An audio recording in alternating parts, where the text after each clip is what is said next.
آپ سن رہے ہیں اردو کا پہلا ناول میرات العروس، تحریر ڈپٹی نذیر احمد۔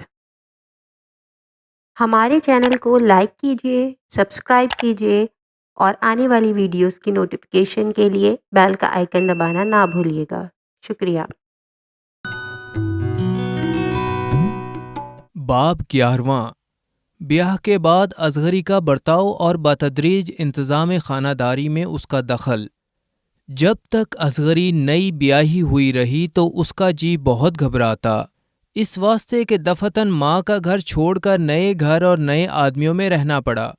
یہ تو کام اور انتظام کی خوگر تھی، بے شغل ایک گھڑی چین نہ تھا، یا مہینوں بند کوٹھڑی میں چپ چاپ بیٹھنا پڑا۔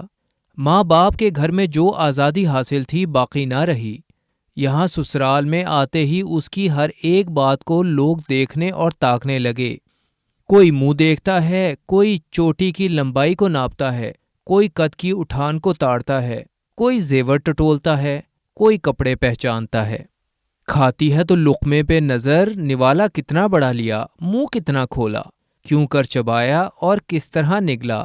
اٹھتی ہے تو دیکھتے ہیں کہ دوپٹہ کیوں کر اوڑھا، پائنچے کس طرح اٹھائے۔ سوتی ہے تو وقت پر نگاہ ہے، کس وقت سوئی، کب اٹھی، الغرض جملہ حرکات و سکنات اس کی زیر نظر تھیں۔ ایسی حالت میں اصغری کو سخت تکلیف ہوتی تھی، لیکن ازبس کے عاقلہ اور تربیت یافتہ تھی۔ ایسے سخت امتحان میں کامل نکلی، اور سب ادائیں اس کی سسرال والوں کو بھائیں۔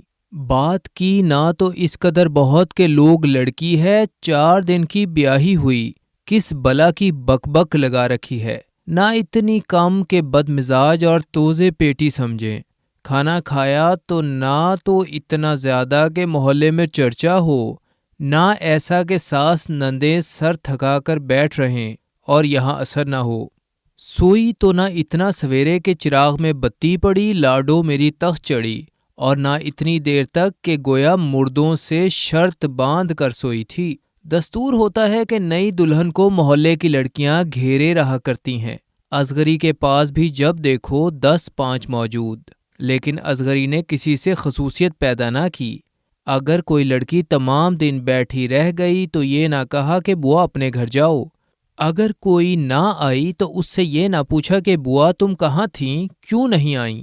اصغری کے اس طرز ملاقات سے رفتہ رفتہ لڑکیوں کا انبوہ کم ہو گیا، خصوصاً محلے کی کمینوں کی لڑکیاں تو چاٹ کی آشنا ہوتی ہیں۔ جب انہوں نے دیکھا کہ نہ تو پان پر پان ملتا ہے، نہ کوئی سودے سلف کا چرچا ہے، کھسیانی ہو کر 6-7 دن میں آپ ہی آپ الگ ہو گئیں۔ اصغری نے پہلے ہی اپنی نند محمودہ سے ربط بڑھایا۔